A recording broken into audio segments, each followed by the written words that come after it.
foreigners travel to Vietnam, they fall in love with the country, and they decide to stay. And they also decide to stay for many other reasons. As we've seen here on Talk Vietnam, in just one conversation, you can discover so many interesting things. On our Talk Vietnam today, we've invited 3 Americans who are willing to share their experience with us.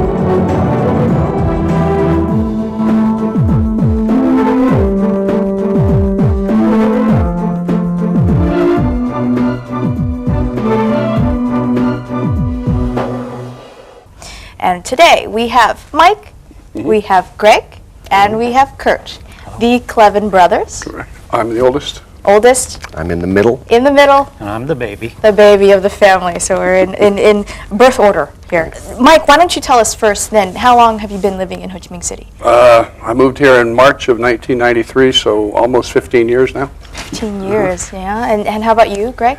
I started to live here in 1991. 1991, so 2 years before Mike. Yep. And you, Kurt? And I came here in 2000. 2000, so 7 years for you, about 7 Yeah. years. So it's been a good chunk of time for you all living here. And you know, living here, you've got to find a livelihood. Is that correct? So currently, what are you all doing? Mike, what are you doing? I'm a teacher. I'm kind of semi-retired, but still teaching part-time at a local university. Teaching English? English, correct. English Correct. to Vietnamese students. And Greg, you are? I also am a English teacher. In English. Is that is it part-time like Mike, or is it? I'm semi-retired. I do some time in the classroom, and I do some administrative work at schools. And Kurt? I teach English also. Oh, so a group of teachers. It's been a great job because we get to meet so many Vietnamese people and actually have a lot of conversation with them. You know, I've had thousands of students, and which is, you know, lots of opportunity to really learn about Vietnam, and that's what made me really fall in love with Vietnam. The people and Yeah. people. That's what a lot of people say. The people of Vietnam is quite a. How about you, Greg? What do you enjoy about teaching? To me, the classroom is like a window into Vietnam, and the students are very eager to talk about their lives. Absolutely. And so it's been a great opportunity to compare and contrast Vietnamese culture and American culture. So I've found it very rewarding. I've learned a lot. Any Vietnamese in the learning process? Did you learn any Vietnamese? So let's go down the line here. Mike, how's your Vietnamese now? It's what we call survival Vietnamese. Survival Vietnamese. I can get along, but I certainly couldn't have a normal conversation. Not yet. I think it's very difficult, the tones. Absolutely. It's That's not easy to hear sometimes. That people find. And how about you, Kurt? Same thing. You know, a lot of vocabulary. You pick up names of streets and people's names and names of food and so forth, and some basic expressions. But listening and speaking is very weak. So now the teaching that you do here in Vietnam currently, is that what you also did in the United States? No, I worked in business in America. I worked for a large multinational corporation, and I did teach on a volunteer basis in a very minor way, but no, I became a teacher here. You became a teacher. Yeah. You got your skills here too. Yeah, I learned from a lot of my Vietnamese colleagues. They were always very helpful, and so I learned a lot from them. It was very nice. That's helpful. That's also a cooperation. Sure. Yeah? How about you, Greg, Kurt? Were you also teachers in the U.S.? I, like Mike, I did volunteer work in the Bay Area. In the late 70s, there were a lot of refugees coming from Indochina. And so I got involved in teaching on a volunteer basis. But not your day job? No. Not your day job. And Kurt, were you? Yeah, I've done a variety of jobs. I really like changing different jobs, and so, you know, having that experience of lots of different jobs helped me in my classroom to really be able to talk about a variety of things. So, but as far as teaching, this is my real first time as a Your real teacher. first time. Well, you know, in Vietnam is just like many other countries. Teaching is a rewarding experience in one way, but financially it's not as rewarding as it should be. Correct. Yeah. So how do you guys get by living in Vietnam with working as teachers? The cost It's of living is yeah. pretty low. It doesn't It works cost a here. lot to live here. So. We're lucky enough that we live in the same house, so we can share expenses there, and it makes it a little bit easier. I think I've always wanted to be a teacher. I just didn't have the opportunity in America. Financially, teachers in America are the same as Vietnam. They're rather low paid. And teaching English in Vietnam, I think, was about the best thing I could do as far as teaching. It was the way of doing something for other people, and that was the reason for the teaching rather than doing business. Now, I know something about Mike. You are the golden voice of English radio broadcasting in southern Vietnam. That's what they say, yeah. This is an interesting title, I think. Golden voice. Can you tell us a little bit about that? Yeah, it was a friend of Greg's that when Greg and I first got here, he asked us to do recordings for the schools, for the English lessons that they do in the classrooms. And so we've been doing it for all these years, and there have been a variety of other people that have helped out, but Greg and I have been the one constant, and so I don't know why he gave me that title. So does that mean that you would go and record these educational tapes and it would be played? So I'm sure there's a lot of people out there who are watching who probably heard your voice, maybe? It's the lessons that they teach in the classroom, and then they also play them on Ho Chi Minh City radio in the morning and I think in the evenings for They're people to lessons listen that to. they I've had friends tell me that I've heard you and Greg's voice. Well, before we get more into the program with the Kleven brothers, let's take a look at what life was like before Vietnam.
So we just kind of got a glimpse, we saw some photos of you, older photos of you before you were in Vietnam.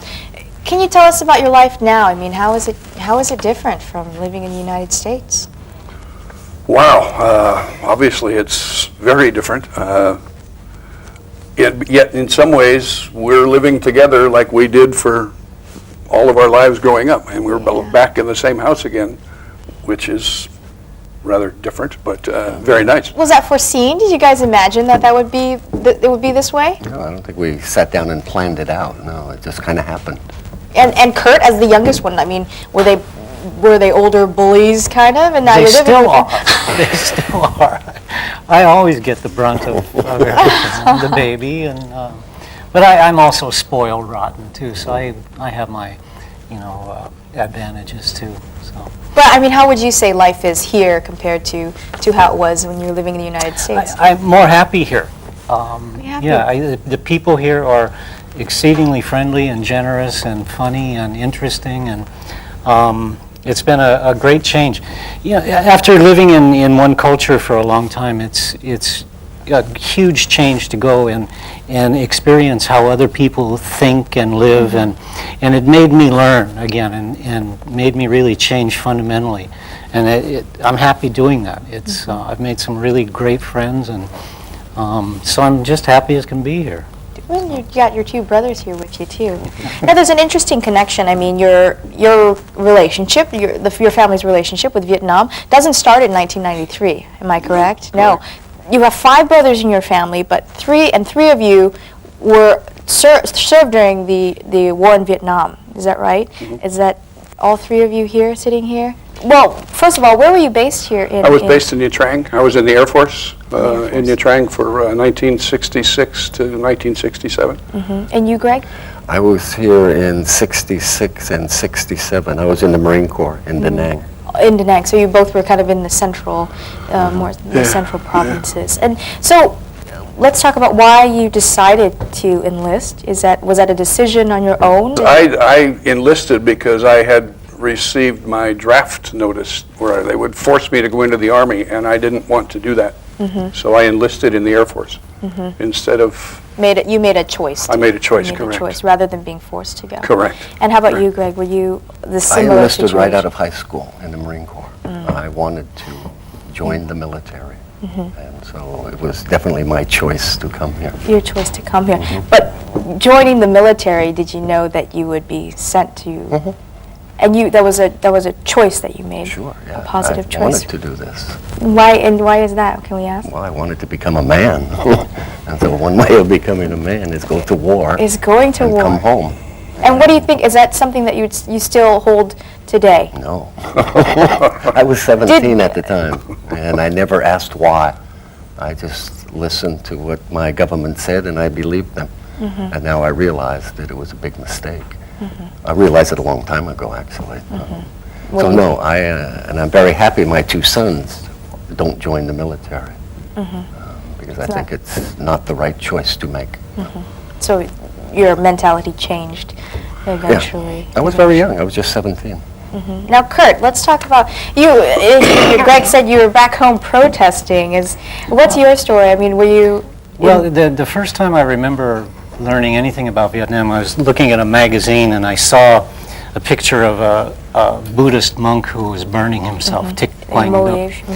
And certainly I wondered why, what would cause someone to do that? And I just read the caption, and it said something about Vietnam. And I was 11 years old at that time, and just like me, it caused other people questions. Why? What is happening in Vietnam? So a lot of reporters came here and took photographs and news stories. And when the American people saw that on television, they said, stop that. And they told their government to stop it. But the government continued and continued. And finally, the American people put their foot down, and the American president agreed with the democracy and said, okay, we will stop. You are the boss. So we saw what was happening, and we decided to stop it. Greg didn't see it until he got here. He was told and led to believe that it was the right thing to do. So, but by the time I was age of military, the press was really telling what was happening here, and the young people in America were saying, stop that.